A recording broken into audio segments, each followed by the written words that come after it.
So Ange-Jacques Gabriel, he died on the 4th of January, 1782, but he was born in October, 1698. He lived for a long time. 84 years. He lived actually longer than Helmut Jahn, who died at 81, riding his bike last year in Chicago. So Ange-Jacques Gabriel was the principal architect of King Louis XV of France. So Louis the 15th, not the 14th. The 14th is the more famous one. King, the Sun King, King Le Roi Le Soleil, but Louis the 15th, a little bit less known than Louis the 14th. Anyway, his major works included the Place de la Concorde in Paris, of course, the École Militaire, again in Paris, and the Petit Trianon, an opera theater at the Palace of Versailles.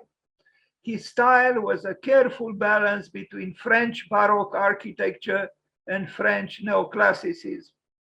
Well, maybe for the French spirit, these apparently conflicting tendencies are not so difficult. But, if we are to take these words ad literam, the Baroque is very different from the classical or neoclassical. They represent different temperamental dispositions, so to speak. And to be able to marry the two is not easy. And yet, apparently, Ange-Jacques Gabriel was able to do it. Here he was, looking like an architect, if not a king. Today, even a king would not have the nerve to look like this. Can you imagine what a difference? I mean, can you imagine an architect today looking like this? No way. I mean, no way, not even a star architect. Impossible. The world changed. Of course, there are wigs in the present too. You can purchase wigs if you are interested to purchase them. But who would wear them? And look at the attire and look at the gesture with his left arm and left hand. That's not the typical posture of an architect today. Frank Gehry, quite the opposite, photographed himself in a almost antithetical gesture. But anyway, this was a different time, a different story. This man had a king behind him, none other than Louis XV. And so I guess he had a high level of self-confidence. Here he's more, he looks like a sensitive man, almost, sentimental. Anyway, still dressed romantically. Again, why is it architects today do not dress in a similar, artsy way, so to speak? Why shouldn't we wear such scarves around our necks and look at his vest, with a nice arabesque motif, and so on. The times changed. Some drawings by Ange-Jacques Gabriel. Well, this is not perhaps very romantic. This is rather neoclassical. Maybe whimsical are the heads of those animals, left and right. Why did they do this at that time? Why is it we don't do it? Although there are some hints in this direction, if we have to think of Moon Hoon, the very interesting South Korean architect. At least he employed the service of two horns in one of his very contemporary and provocative buildings. Anyway, Coupe de Même Fallon. You see, try to remove these so-called unnecessary things from the building or the ornaments inside, and what do you get? You get present-day architecture. That's what you get. But he was not just indulging in Baroque fantasies. He was able to structure. Look at this. This is a clearly defined neoclassical planning. And yeah. Now let's look at this work, the Place Louis XV in about 1775, as it was painted by a painter. This was actually the future Place de la Concorde. Apparently, when Madonna, the singer from the United States, visits Paris, I don't know if she still does, but probably she does. She rents some space, probably not the smallest, in this building on the left, in Place de la Concorde. The Louvre is on the right, and then on the left, Champs-Élysées, and then l'Arc de Triomphe, and so on. But this is, I guess, the Seine. What else could it be? The river. And on this side of the river is Quai Anatole France, and also a very nice museum done by Gay Aulenti, and then l'Académie Nationale on the left. And I'm a little bit nostalgic because I used to live in a building from where perhaps this picture was taken. I was renting a small room, a chambre de bonne, only 5 square meters on the 7th floor, and I used to walk up 7 floors because there was no elevator. Anyway, enough with the nostalgia. The Place de la Concorde. Here it is. Here we can see, I'm joking, Madonna. So she rents, always I read, she lives in this building, which was designed actually by Ange-Jacques Gabriel. Here we see the Pantheon, where, important cultural figures of France have their own Domus Eterna. I don't know who designed this building, but they are identical. Maybe the word identical is not too ambitious.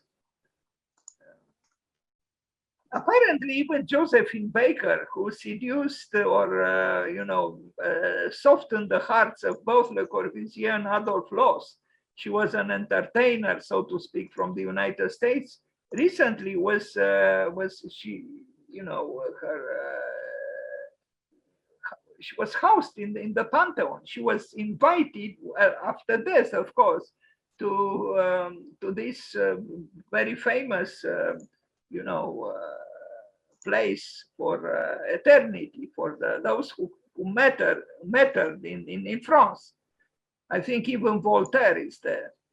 Anyway, again, Place de la Concorde. Some people made fun of this obelisk, which apparently found its way to France, of course, from Egypt, and it was donated, I think, to the French by the Egyptians. And Georges Bataille thought it was a ridiculous, thing to plant this Egyptian obelisk in the center of Place de la Concorde. Anyway, opinions, and so on.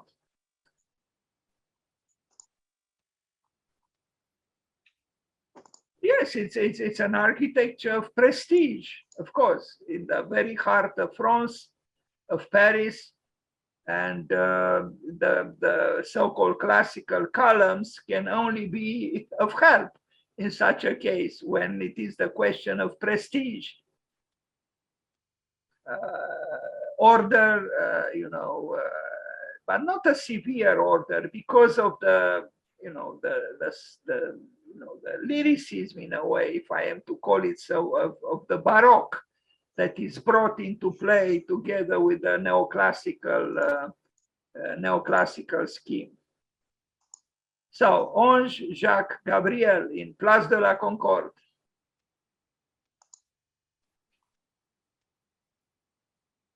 Well, this is not the Pantheon.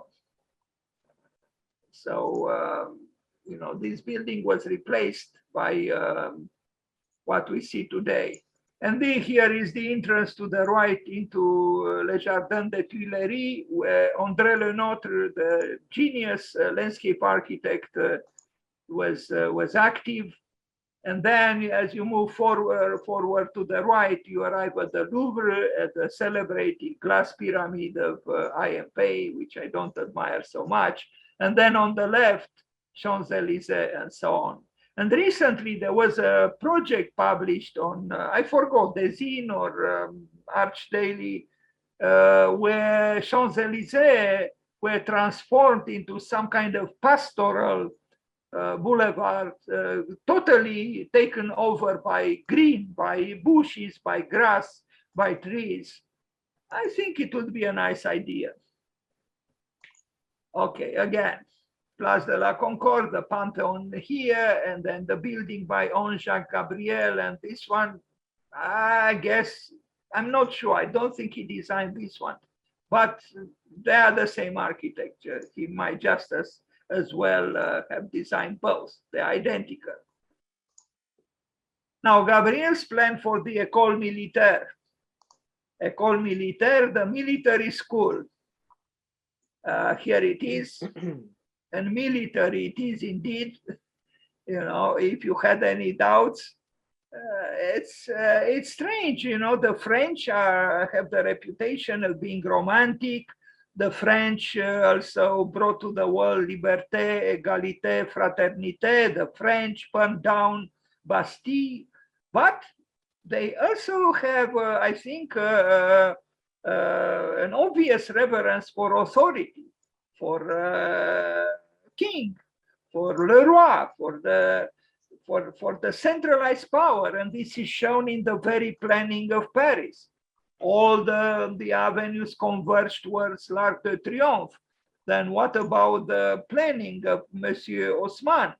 It's a strange duality that the French have. Maybe it is true they are somewhere halfway between the Italians and the Germans. Maybe. Anyway, like the École Militaire, the military school, another solid, building, but it's not really, dwarfing. It's not really arrogant, but it tells you that you shouldn't play games with the École Militaire, I think.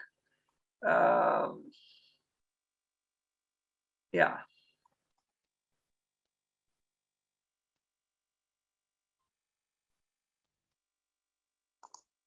Well, in this picture, the École Militaire is even more emphatically École Militaire with the tower by Monsieur Eiffel, behind it, right in the axis. So you won't miss the meaning of it, right?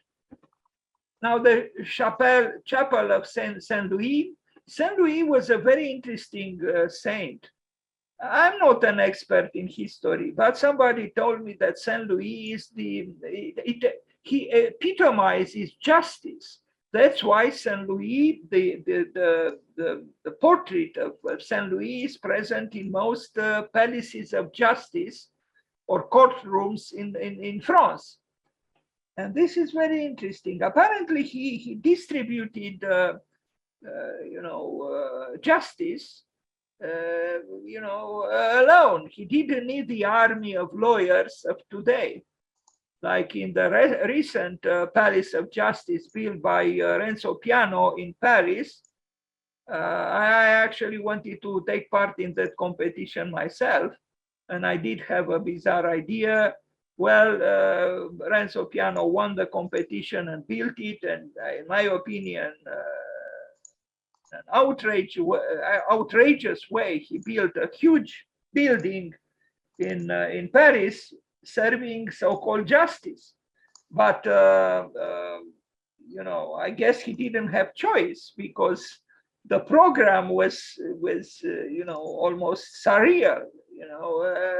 The building was supposed to receive, if I remember correctly, either 11,000 lawyers a week, or 11,000 lawyers a month, or 11,000 lawyers, but this is hard for me to believe, a day. Anyway, we are talking about the industry of justice, the industrialization of justice, like we industrialize everything: film, music, justice. This chapel for St. Louis is quite nice, and these people are listening. Please be kind and turn off the microphone. I hear a noise in the background. Thank you. Unless you want to say something. Thank you. This is a chapel, but it doesn't look too sacred, the space. You know, it's a large space for gathering, and at least it's not serving sacrality in the out of fashion way in which Byzantine mentality might think of. Now, the west facade of the Petit Trianon, here it is. Those who are against symmetry should not look at the picture because it is perfectly symmetrical. But what can you do? You know, in the past, before the arrival of the much celebrated modernity, people loved symmetry. And you know, Bruno Zevi would have been unheard of, you know, some centuries ago, because Bruno Zevi was the one who, you know, stated very, very, very clearly that modernity cannot be symmetrical in any way in architecture. I'm not so sure about it. There are modern architects, there were modern architects who did use symmetry, and not just myths. So, Le Petit Trianon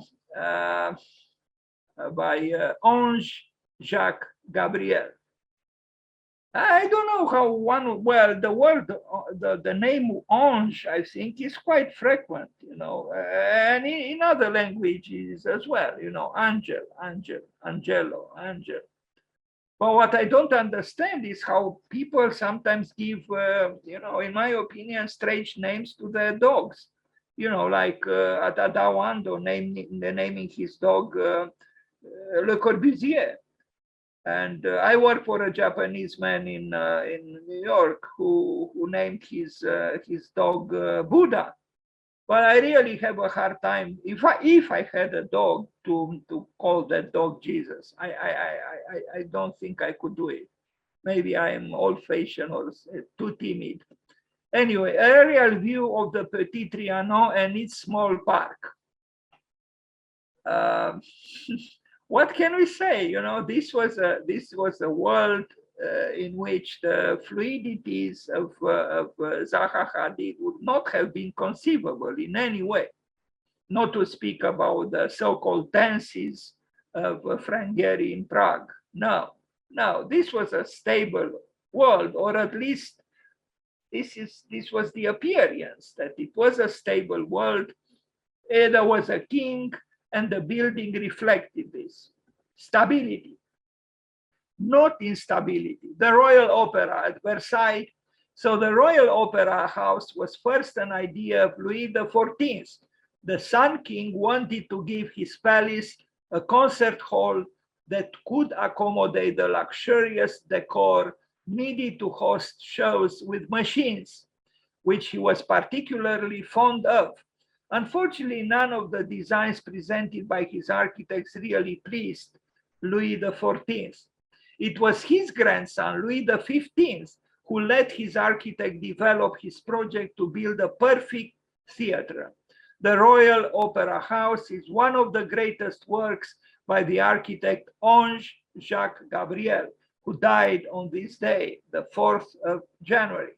Inspired by the finest Italian halls, it was the largest concert hall in Europe when it was inaugurated on the 16th of May, 1770.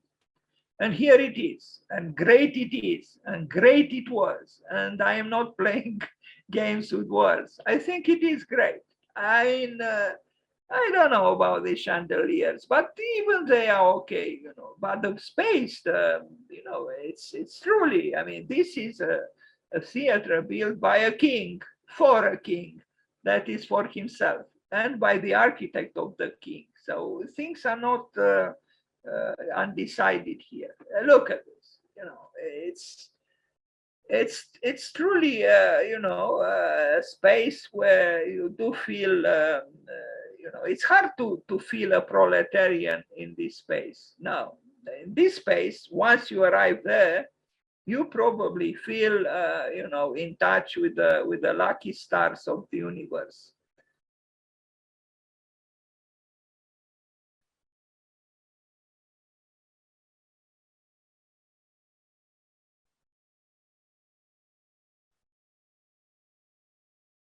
Ange-Jacques Gabriel. Now, the foyer of the Royal Opera itself, rather pleasant, if I am to use a subdued word.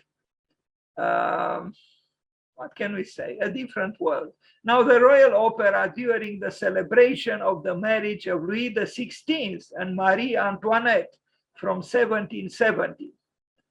Sorry, the picture, it is as it is, not too much color, but you can see people there didn't have a pandemic at the time, so there was no social distancing, nor masks, I guess, although they laughed, carnivals and so on. What can we say? A marriage for royalties. Now, the royal box. Let's use our mortal eyes to glance at the royal box. Yeah. I don't think you would be accepted, to be in the royal box in shorts or just descending from your bike. The stage of the Royal Opera. Well, the building was built in the 18th century, but the decor is, belongs to us, to the present, to modernity, if we are to call it so. The pavillon Butard, le pavillon du Butard à la Selle Saint-Claude, another cubicle building saved from stringent cubism by touches of the decoration, but nothing abundant. No. And yet the building shows clarity of conception, which belongs in a way rather to neoclassicism than to the Baroque.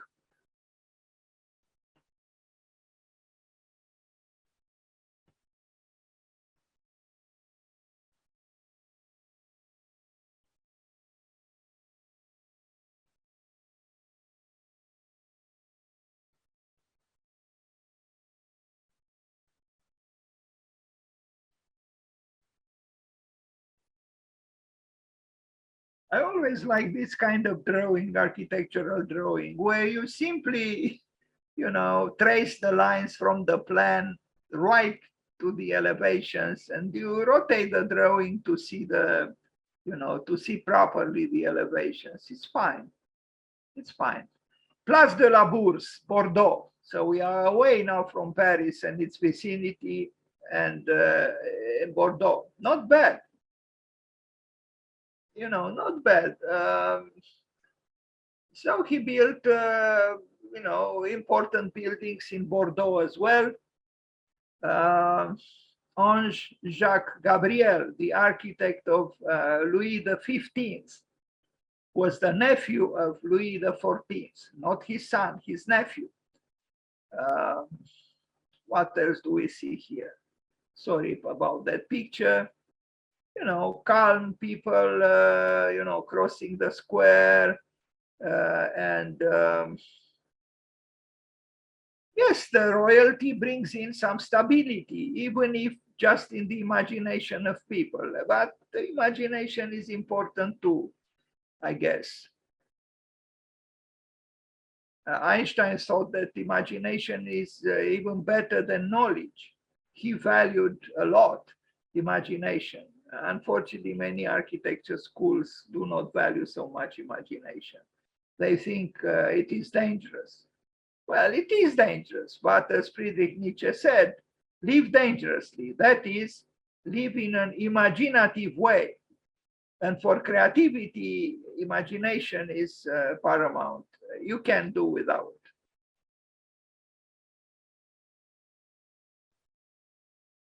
So the water mirror, this is I love these pictures, because, okay, we have kings, we have queens, we have, all kinds of, you know, authority figures. But here we have the freedom of, and this is something nice about our age. I don't know if this would have been so easily possible. Certainly not this kind of attire for a young lady. But modernity has its own beauty in its unconventionality. So I like this. I like this as well. What I don't like is these sites from where I took this picture. Destroy the picture with their logo. But otherwise. It's kind of nice, you look at this picture and you look at these people, some tourists, some I don't know, and then behind you have the imposing buildings of Ange-Jacques Gabriel and his king. But these people are, of our time, and there is something actually uplifting about time as well. There is less pomp, there is more naturalness.